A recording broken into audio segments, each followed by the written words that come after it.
To the eyes of a man viewing it from behind, the nut-brown hair was a wonder and a mystery. Under the black beaver hat surmounted by its tuft of black feathers, the long locks braided and twisted and coiled like the rushes of a basket, composed a rare, if somewhat barbaric, example of ingenious art. One could understand such weavings and coilings being wrought to last intact for a year, or even a calendar month, but that they should be all demolished regularly at bedtime after a single day of permanence seemed a reckless waste of successful fabrication. And she had done it all herself, poor thing. She had no maid, and it was almost the only accomplishment she could boast of, hence the unstinted pains. She was a young invalid lady, not so very much of an invalid, sitting in a wheeled chair which had been pulled up in the front part of a green enclosure, close to a bandstand where a concert was going on during a warm June afternoon. It had place in one of the minor parks or private gardens that are to be found in the suburbs of London, and was the effort of a local association to raise money for some charity. There are worlds within worlds in the great city, and though nobody outside the immediate district had ever heard of the charity, or the band, or the garden, the enclosure was filled with an interested audience sufficiently informed on all these. As the strains proceeded, many of the listeners observed the chaired lady, whose back hair, by reason of her prominent position, so challenged inspection. Her face was not easily discernible, but the aforesaid cunning tress weavings, the white ear and poll, and the curve of a cheek which was neither flaccid nor sallow, were signals that led to the expectation of good beauty in front. Such expectations are not infrequently disappointed as soon as the disclosure comes, and in the present case, when the lady by a turn of the head at length revealed herself, she was not so handsome as the people behind her had supposed, and even hoped. They did not know why. For one thing, alas the commonness of this complaint, she was less young than they had fancied her to be. Yet attractive her face unquestionably was, and not at all sickly. The revelation of its details came each time she turned to talk to a boy of 12 or 13 who stood beside her, and the shape of whose hat and jacket implied that he belonged to a well-known public school. The immediate bystanders could hear that he called her Mother. When the end of the recital was reached and the audience withdrew, many chose to find their way out by passing at her elbow. Almost all turned their heads to take a full and near look at the interesting woman, who remained stationary in the chair till the way should be clear enough for her to be wheeled out without obstruction. As if she expected their glances and did not mind gratifying their curiosity, she met the eyes of several of her observers by lifting her own, showing these to be soft, brown and affectionate orbs, a little plaintive in their regard. She was conducted out of the gardens and passed along the pavement till she disappeared from view, the schoolboy walking beside her. To inquiries made by some persons who watched her away, the answer came that she was the second wife of the incumbent of a neighbouring parish, and that she was lame. She was generally believed to be a woman with a story, an innocent one, but a story of some sort or other. In conversing with her on their way home, the boy who walked at her elbow said that he hoped his father had not missed him. "He have been so comfortable these last few hours that I am sure he cannot have missed us," she replied. "Has, dear mother, not have," exclaimed the public schoolboy with an impatient fastidiousness that was almost harsh.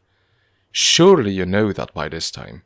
His mother hastily adopted the correction and did not resent his making it, or retaliate as she might well have done by bidding him to wipe that crummy mouth of his, whose condition had been caused by surreptitious attempts to eat a piece of cake without taking it out of the pocket wherein it lay concealed. After this the pretty woman and the boy went onward in silence. That question of grammar bore upon her history, and she fell into reverie of a somewhat sad kind to all appearance. It might have been assumed that she was wondering if she had done wisely in shaping her life as she had shaped it, to bring out such a result as this. In a remote nook in North Wessex, 40 miles from London, near the thriving county town of Aldbrickham, there stood a pretty village with its church and parsonage, which she knew well enough, but her son had never seen. It was her native village Gaymead, and the first event bearing upon her present situation had occurred at that place, when she was only a girl of 19. How well she remembered it, that first act in her little tragicomedy, the death of her reverend husband's first wife. It happened on a spring evening, and she who now and for many years had filled that first wife's place was then parlour-maid in the parson's house. When everything had been done that could be done, and the death was announced, she had gone out in the dusk to visit her parents, who were living in the same village, to tell them the sad news. As she opened the white swing gate and looked towards the trees which rose westward, shutting out the pale light of the evening sky, she discerned, without much surprise, the figure of a man standing in the hedge, though she roguishly exclaimed as a matter of form, "Oh, Sam, how you frightened me!" He was a young gardener of her acquaintance. She told him the particulars of the late event, and they stood silent. These two young people in that elevated, calmly philosophic mind which is engendered when a tragedy has happened close at hand, and has not happened to the philosophers themselves. But it had its bearing upon their relations. "And will you stay on now at the vicarage, just the same?" asked he. She had hardly thought of that. "Oh, yes, I suppose," she said. "Everything will be just as usual, I imagine." He walked beside her towards her mother's. Presently his arm stole round her waist. She gently removed it, but placed it there again, and she yielded the point. "You see, dear Sophy, you don't know that you'll stay on. You may want a home, and I shall be ready to offer one some day, though I may not be ready just yet." "Why, Sam, how can you be so fast? I've never even said I like thee, and it is all your own doing, coming after me." "Still, it is nonsense to say that I am not to have a try at you like the rest." He stooped to kiss her a farewell, for they had reached her mother's door. "No, Sam, you shan't," she cried, putting her hand over his mouth. "You ought to be more serious on such a night as this." And she bade him adieu without allowing him to kiss her or to come indoors. The vicar, just left a widower, was at this time a man about 40 years of age, of good family, and childless. He had led a secluded existence in this college living, partly because there was no resident landowners, and his loss now intensified his habit of withdrawal from outward observation. He was still less seen than heretofore, kept himself still less in time with the rhythm and racket of the movements called progress in the world without. For many months after his wife's decease, the economy of his household remained as before. The cook, the housemaid, the parlour-maid, and the man out of doors performed their duties or left them undone, just as nature prompted them. The vicar knew not which. It was then represented to him that his servants seemed to have nothing to do in his small family of one. He was struck with the truth of this representation, and decided to cut down his establishment. But he was forestalled by Sophy, the parlour-maid, who said one evening that she wished to leave him. "And why?" said the parson. "Sam Hobson has asked me to marry him, sir." "Well, do you want to marry?" "Not much, but it would be a home for me, and we have heard that one of us will have to leave." A day or two after she said, "I don't want to leave just yet, sir, if you don't wish it. Sam and I have quarrelled." He looked up at her. He had hardly ever observed her before, though he had been frequently conscious of her soft presence in the room. What a kitten-like, flexuous, tender creature she was. She was the only one of the servants with whom he came into immediate and continuous relation. What should he do if Sophy were gone? Sophy did not go, but one of the others did, and things went on quietly again. When Mr. Twyott, the vicar, was ill, Sophy brought up his meals to him, and she had no sooner left the room one day than he heard a noise on the stairs. She had slipped down with the tray and so twisted her foot that she could not stand. The village surgeon was called in. The vicar got better, but Sophy was incapacitated for a long time, and she was informed that she must never again walk much or engage in any occupation which required her to stand long on her feet. As soon as she was comparatively well, she spoke to him alone. Since she was forbidden to walk and bustle about, and indeed could not do so, it became her duty to leave. She could very well work at something sitting down, and she had an aunt, a seamstress. The parson had been very greatly moved by what she had suffered on his account, and he exclaimed, No, Sophy, lame or not lame, I cannot let you go. You must never leave me again.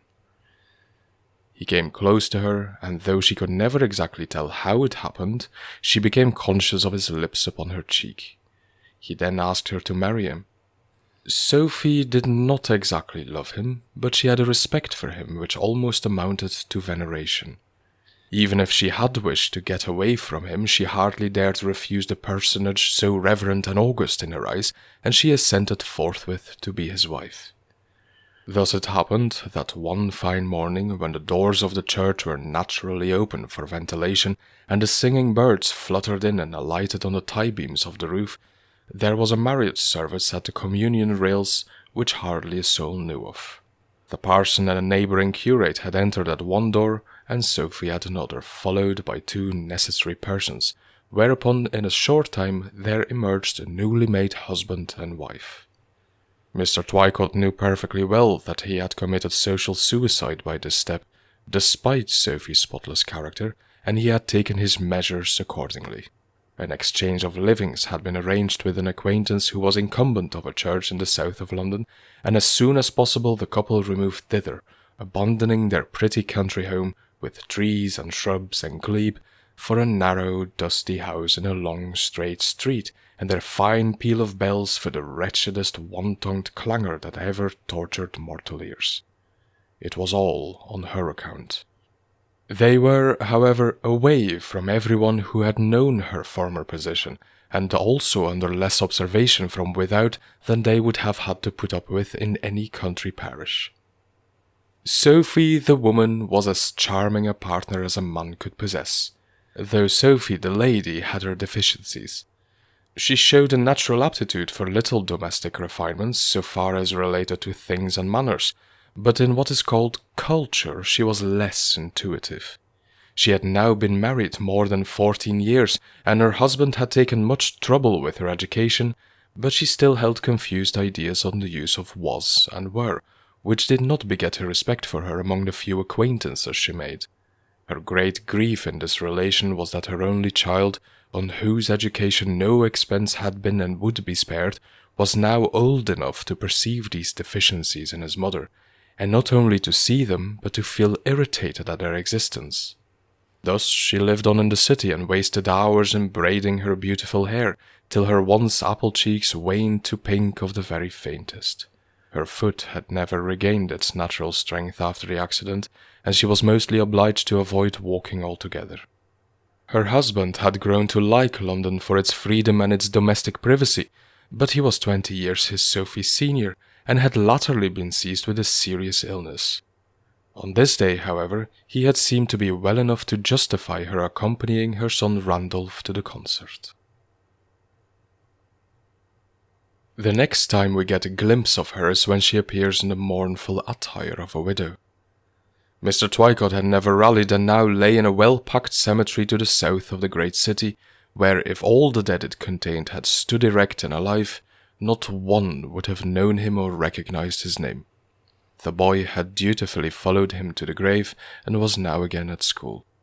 Throughout these changes Sophy had been treated like the child she was in nature, though not in years.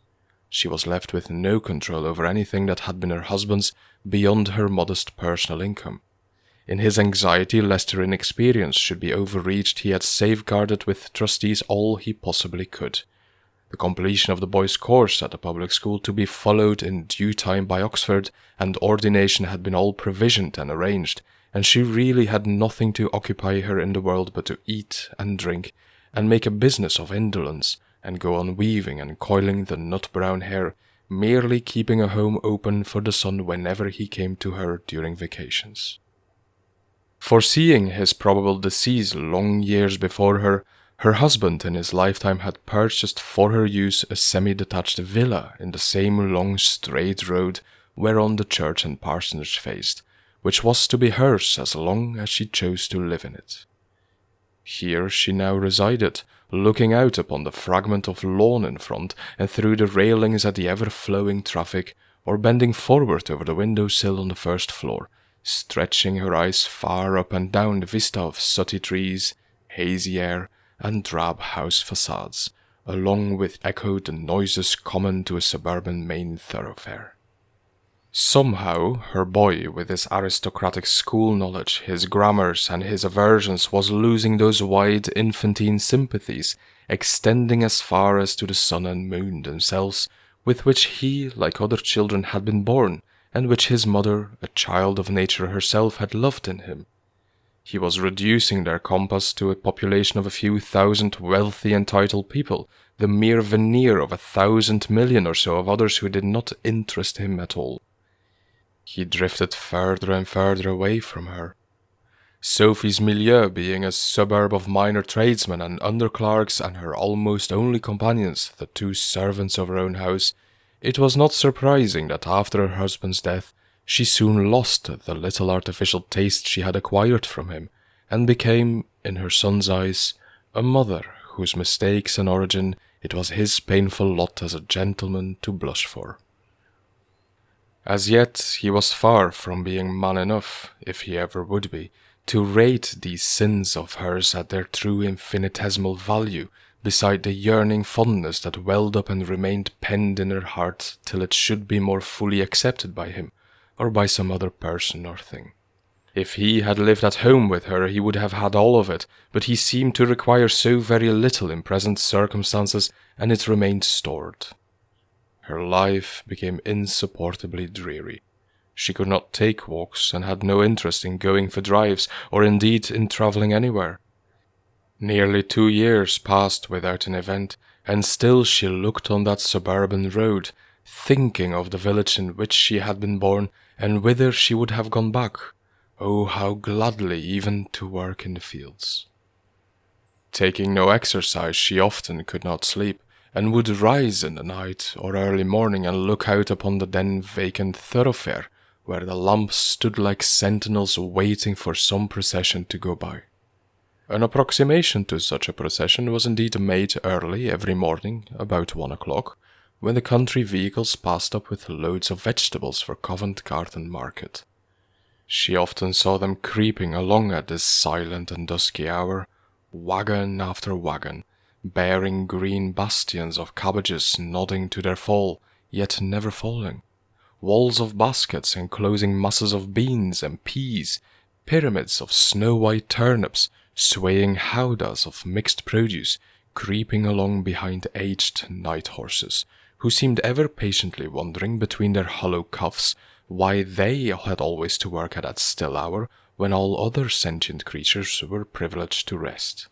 Wrapped in a cloak, it was soothing to watch and sympathize with them when depression and nervousness hindered sleep, and to see how the fresh green stuff brightened to life as it came opposite the lamp, and how the sweating animals steamed and shone with their miles of travel. They had an interest, almost a charm for Sophie, these semi-rural people and vehicles moving in an urban atmosphere, leading a life quite distinct from that of the daytime toilers on the same road. One morning, a man who accompanied a wagon-load of potatoes gazed rather hard at the house fronts as he passed, and with a curious emotion she thought his form was familiar to her. She looked out for him again.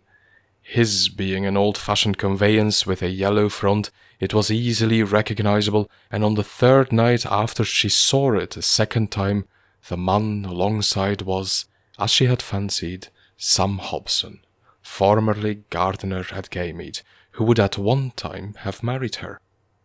She had occasionally thought of him and wondered if life in a cottage with him would not have been a happier lot than the life she had accepted. She had not thought of him passionately, but her now dismal situation lent an interest to his resurrection, a tender interest which it is impossible to exaggerate. She went back to bed and began thinking.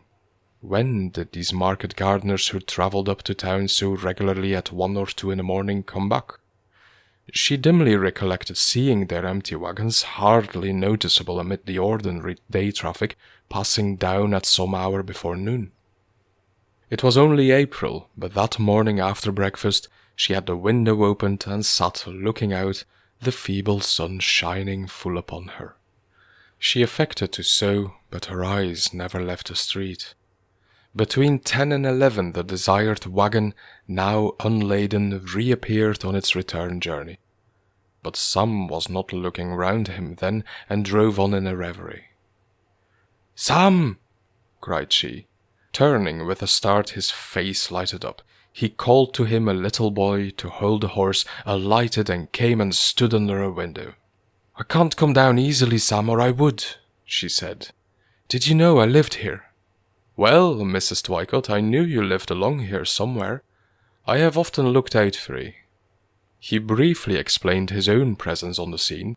He had long since given up his gardening in the village near Aldbrickham, and was now manager at a market gardener's on the south side of London, it being part of his duty to go up to Covent Garden with wagon-loads of produce 2 or 3 times a week. In answer to her curious inquiry, he admitted that he had come to this particular district because he had seen in the Aldbrickham paper, a year or 2 before, the announcement of the death in South London of the aforetime vicar of Gaymead, which had revived an interest in her dwelling place that he could not extinguish, leading him to hover about the locality till his present post had been secured.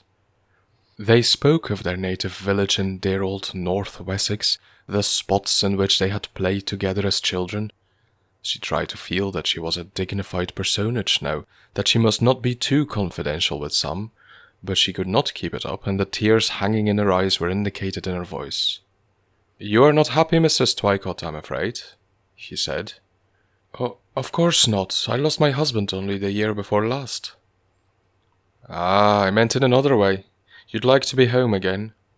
"This is my home for life. The house belongs to me, but I understand." She let it out then. "Yes, Sam, I long for home, our home. I should like to be there and never leave it and die there." But she remembered herself. "That's only a momentary feeling. I have a son, you know, a dear boy. He's at school now." "Somewhere handy, I suppose. I see there's lots on him along this road." "Oh no, not in one of these wretched holes. At a public school, one of the most distinguished in England." "Chalk it all, of course. I forget, madam, that you've been a lady for so many years." "No, I am not a lady," she said sadly. "I never shall be. But he is a gentleman, and that makes it, oh, how difficult for me." The acquaintance thus oddly reopened proceeded apace. She often looked out to get a few words with him by night or by day. Her sorrow was that she could not accompany her one old friend on foot a little way, and talk more freely than she could do while he paused before the house. One night, at the beginning of June, when she was again on the watch after an absence of some days from the window, he entered the gate and said softly, "Now, wouldn't some air do you good? I've only half a load this morning. Why not ride up to Covent Garden with me? There's a nice seat on the cabbages where I've spread a sack. You can be home again in a cab before anybody is up." She refused at first, and then, trembling with excitement, hastily finished her dressing and wrapped herself up in cloak and veil, afterwards sidling downstairs by the aid of the handrail in a way she could adopt on an emergency. When she had opened the door, she found Sam on the step, and he lifted her bodily on his strong arm across the little forecourt into his vehicle. Not a soul was visible or audible in the infinite length of the straight, flat highway, with its ever-waiting lamps converging to points in each direction. The air was fresh as country air at this hour, and the stars shone, except to the northeastward where there was a whitish light, the dawn. Sam carefully placed her in the seat and drove on.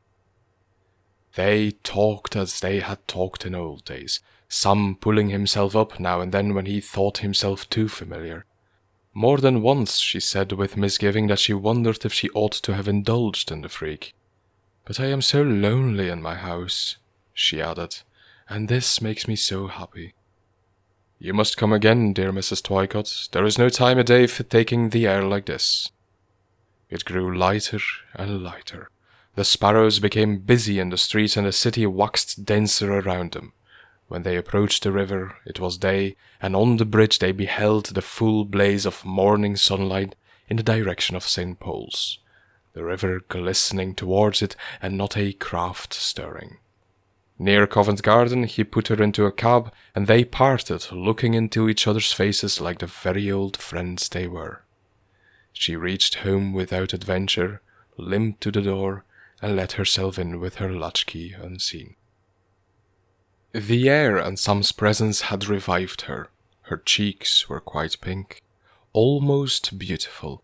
She had something to live for in addition to her son. A woman of pure instincts, she knew there had been nothing really wrong in the journey, but supposed it conventionally to be very wrong indeed. Soon, however, she gave way to the temptation of going with him again, and on this occasion their conversation was distinctly tender, and Sam said he never should forget her, notwithstanding that she had served him rather badly at one time. After much hesitation, he told her of a plan it was in his power to carry out, and one he should like to take in hand, since he did not care for London work. It was to set up as a master greengrocer down at Albracombe, the county town of their native place. He knew of an opening, a shop kept by aged people who wished to retire. "And why don't you do it then, Sam?" she asked with a slight heart-sinking. "Because I'm not sure if you'd join me. I know you couldn't, such a lady as you've been so long. You couldn't be a wife to a man like me." "I hardly suppose I could," she assented, also frightened at the idea. "If you could," he said eagerly, "you'd only have to sit in the back parlour and look through the glass partition when I was away sometimes, just to keep an eye on things. The lameness wouldn't hinder that. I'd keep you as genteel as ever I could, dear Sophy, if I might think of it," he pleaded. "Sam, I'll be frank," she said, putting her hand on his. "If it were only myself I would do it, and gladly, though everything I possess would be lost to me by marrying again." "I don't mind that. It's more independent." "That's good of you, dear Sam. But there's something else. I have a son. I almost fancy when I am miserable sometimes that he is not really mine, but one I hold in trust for my late husband. He seems to belong so little to me, personally, so entirely to his dead father. He is so much educated, and I so little that I do not feel dignified enough to be his mother. Well, he would have to be told." "Yes, unquestionably." Sam saw her thought and her fear. "Still, you can do as you like, Sophy, Mrs. Twyott," he added. "It is not you who are the child, but he. You don't know. Sam, if I would marry you some day, but you must wait a while and let me think." It was enough for him, and he was blithe at their parting. Not so she. To tell Randolph seemed impossible. She could wait till he had gone up to Oxford, when what she did would affect his life but little. But would he ever tolerate the idea? And if not, could she defy him? She had not told him a word when the yearly cricket match came on at Lord's between the public schools, though some had already gone back to Albracombe. Mrs. Twyott felt stronger than usual. She went to the match with Randolph and was able to leave her chair and walk about occasionally. The bright idea occurred to her that she could casually broach the subject while moving around among spectators, when the boy's spirits were high with interest in the game, and he would weigh domestic matters as feathers in the scale beside the day's victory. They promenaded under the lurid July sun, this pair so wide apart yet so near, and Sophy saw the large proportion of boys like her own, in their broad white collars and dwarf hats, and all around the rows of great coaches under which was jumbled the debris of luxurious luncheons. Bones, pie crusts, champagne bottles, glasses, plates, napkins, and the family silver. While on the coaches sat the proud fathers and mothers, but never a poor mother like her.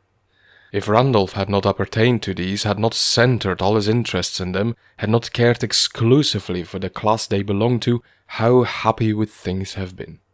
A great huzzah at some small performance with a bat burst from the multitude of relatives, and Randolph jumped wildly into the air to see what had happened. Sophy fetched up the sentence that had been already shaped, but she could not get it out. The occasion was perhaps an inopportune one. The contrast between her story and the display of fashion to which Randolph had grown to regard himself as akin would be fatal. She awaited a better time. It was on an evening when they were alone in their plain suburban residence, where life was not blue but brown, that she ultimately broke silence, qualifying her announcement of a probable second marriage by assuring him that it would not take place for a long time to come, when he would be living quite independently of her. The boy thought the idea a very reasonable one, and asked if she had chosen anybody. She hesitated, and he seemed to have a misgiving. He hoped his stepfather would be a gentleman, he said. Not what you would call a gentleman, she answered timidly. He'll be much as I was before I knew your father. And by degrees she acquainted him with the whole. The youth's face remained fixed for a moment, then he flushed, leant on the table, and burst into passionate tears. His mother went up to him, kissed all of his face that she could get at, and patted his back as if he were still the baby he once had been, crying herself the while. When he had somewhat recovered from his paroxysm, he went hastily to his own room and fastened the door. Parleyings were attempted through the keyhole, outside which she waited and listened. It was long before he would reply, and when he did, it was to say sternly at her from within, I am ashamed of you. It will ruin me. A miserable poor, a churl, a clown. It will degrade me in the eyes of all the gentlemen of England. Say no more. Perhaps I am wrong. I will struggle against it, she cried miserably. Before Randolph left her that summer, a letter arrived from Sam to inform her that he had been unexpectedly fortunate in obtaining the shop. He was in possession. It was the largest in the town, combining fruit with vegetables, and he thought it would form a home worthy even of her some day. Might he not run up to town to see her? She met him by stealth and said he must still wait for her final answer. The autumn dragged on, and when Randolph was home at Christmas for the holidays, she broached the matter again. But the young gentleman was inexorable.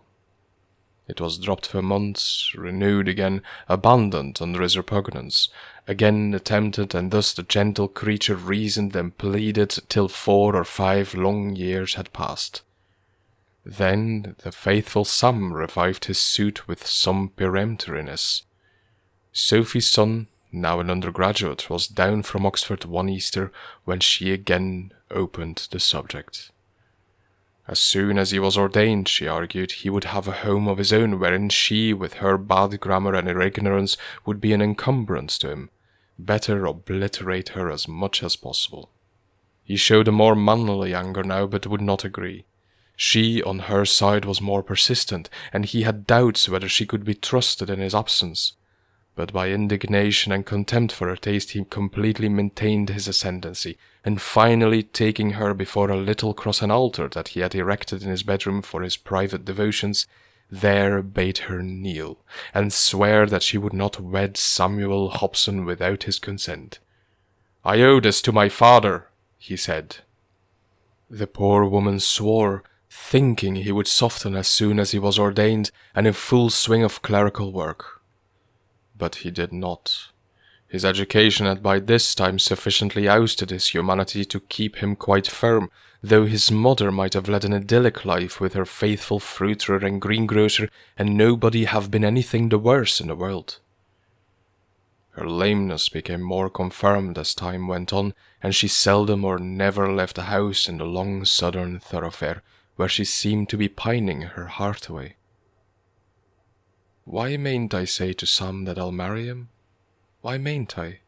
She would murmur plaintively to herself when nobody was near.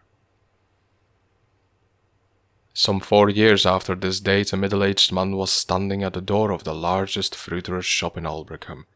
He was the proprietor, but today, instead of his usual business attire, he wore a neat suit of black, and his window was partly shuttered.